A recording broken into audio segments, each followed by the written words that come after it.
Oke, sorry tadi terputus ya recordnya maksimal 15 menit. Baik, saya lanjut. Jadi ketika ada data flow, data mengalir dari satu negara ke negara lain, jadi pasti tentunya itu punya ada uh, aturan sendiri, ada undang-undangnya sendiri. Kalau ada Transborder Data and Privacy Law, kemudian Commercial Regulations, nah itu tentunya menjadi tantangan-tantangan yang harus dipikirkan. Kemudian, there are also some specific challenges when we are implementing global business system. Tentunya standarnya berbeda-beda, standar EDI-nya, standar email, standar telekomunikasinya. Wait, hold up second. Ya, jadi tentunya biasanya EDI atau Electronic Data Interchange, pertukaran data elektronik itu mungkin kebiasaannya berbeda-beda. Atau mungkin bahasa email lah. Kalau bahasa email di Indonesia mungkin kita harus selamat pagi, mohon maaf, atau harus dengan diawali dengan assalamualaikum lah. Dan eh, ada mohon maaf, izin Pak, seperti ini, seperti ini, seperti ini. Karena kita punya struktur budaya yang berbeda. Nah, tapi kalau di negara lain ya mungkin cara emailnya tentunya maksudnya cara komunikasinya mungkin berbeda. Mungkin dia lebih singkat, dia tidak suka berpanjang-panjang atau ya macam-macam lah. Jadi specific challenges yang kita bisa temui karena ada standar cara komunikasi yang berbeda. And also there are differences in reliability ya. Jadi jaringan pasti beda-beda, speednya, data transfernya. Mungkin data transfer di beberapa country ya karena internetnya lebih cepat, lebih cepat. Di negara lain mungkin lebih lambat. Kemudian there's also specific challenges in personnel ya, shortages of skilled consultant ya, dia tiap negara berbeda-beda. Saya lanjut. Nah, strategies for developing global businesses. Global strategies and business organization. There are three main kinds of organizational structure.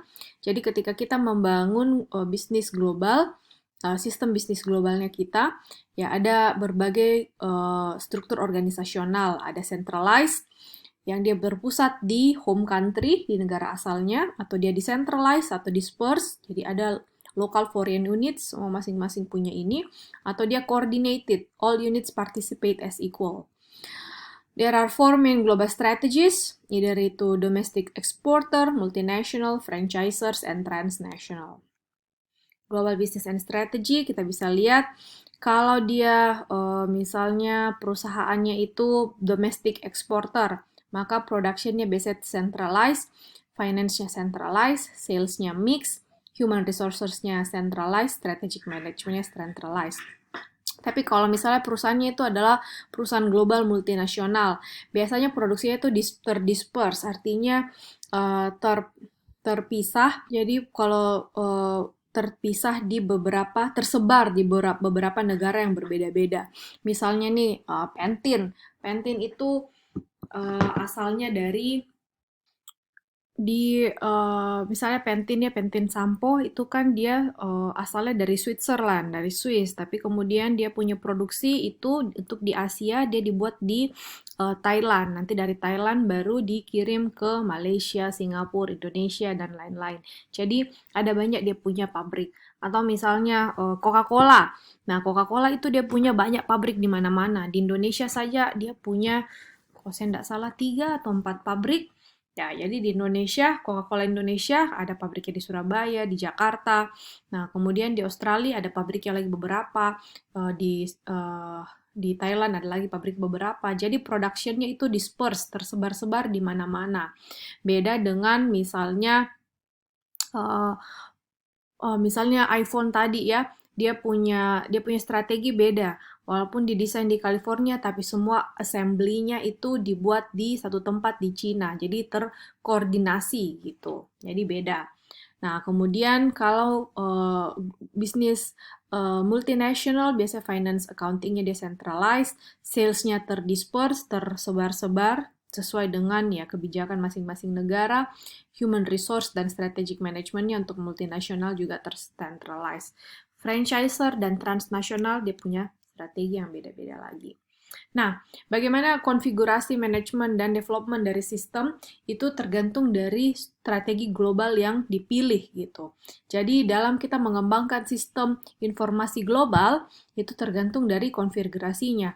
Apakah kita memakai sistem centralized? Jadi ada 4 macam sistem ya.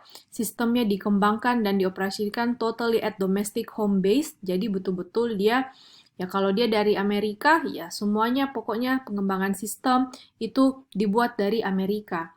Atau dia bisa saja duplicated, jadi pengembangan itu dilakukan di negara asal, tapi untuk operasionalnya dikasih secara otonomi, silahkan kantor-kantor cabang di berbagai negara lakukan sendiri, atau mungkin dia decentralized, jadi setiap unit-unit di setiap negara bisa membuat solusi dan sistemnya masing-masing, atau dia jejaring, network.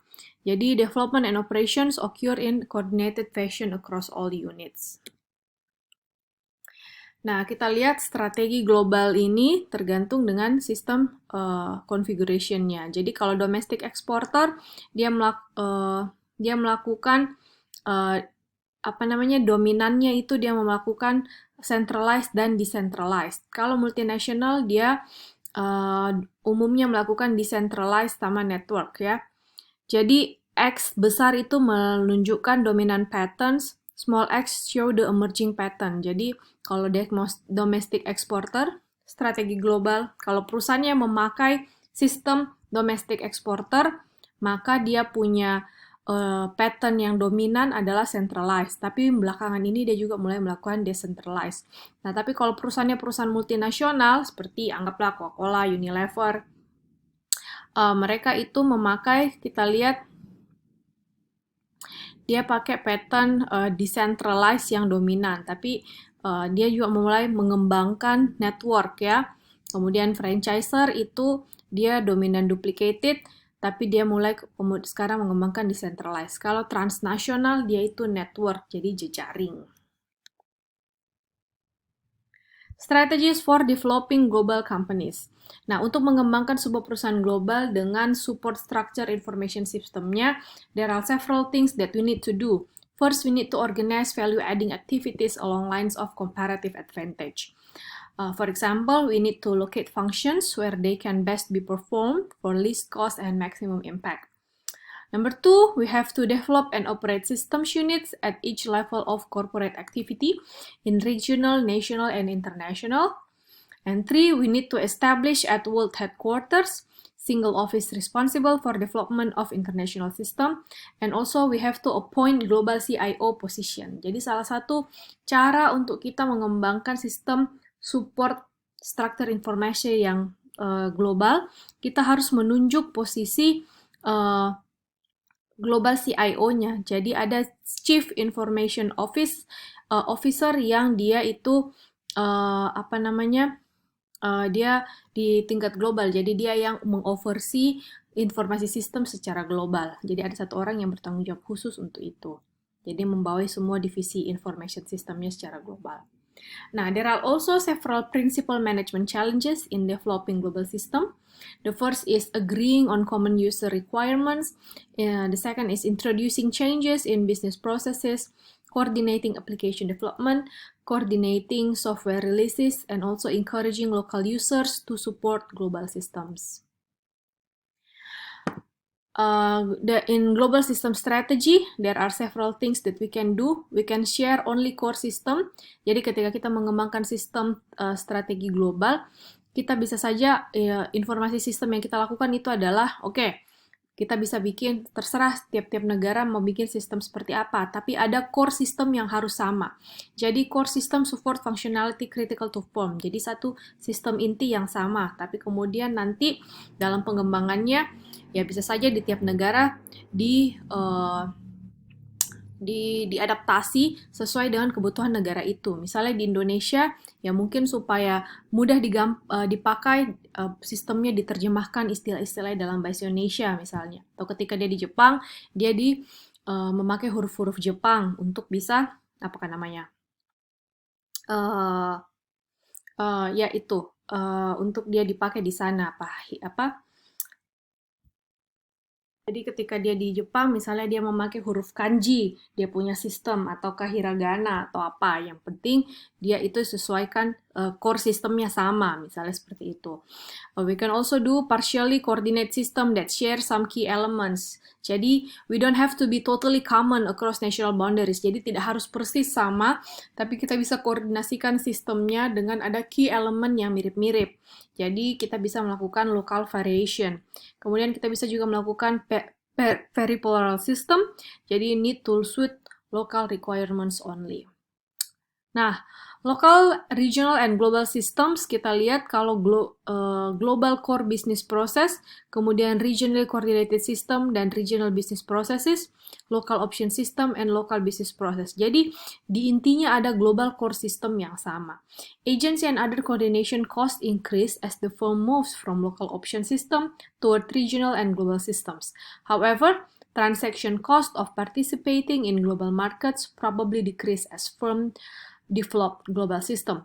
A sensible strategy is to reduce agency cost by developing only a few core global systems that are vital for global operations, leaving other systems in the hands of regional and local units. Nah, challenges lagi dari global information ini, ya ketika kita mau melakukan global information, we have to define the core business process. Jadi bisnis proses apa sih yang kita mau bikinkan information systemnya? And then we identify core system yang akan kita coordinate secara sentral. Jadi kita pertama definisikan bisnis proses apa yang kita mau bikinkan information system. Kemudian yang kedua, kita identify yang mana yang bagaimana ini kita akan koordinat secara sentral sistemnya, inti sistemnya. Kemudian yang kedua kita bisa memilih approach-nya.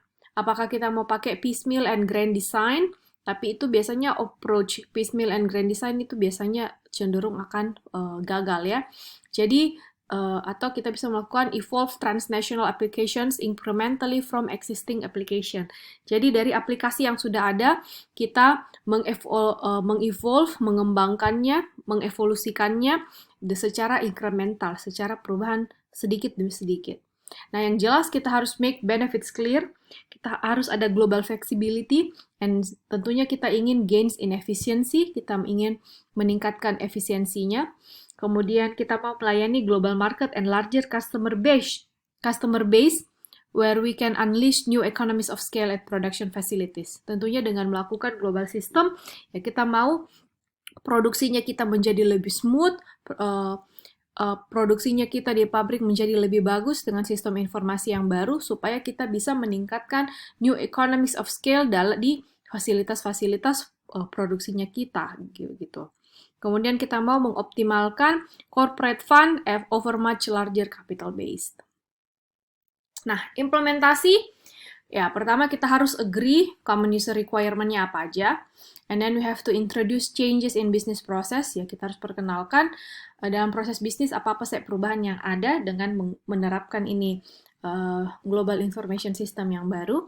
And then we have to coordinate applications development.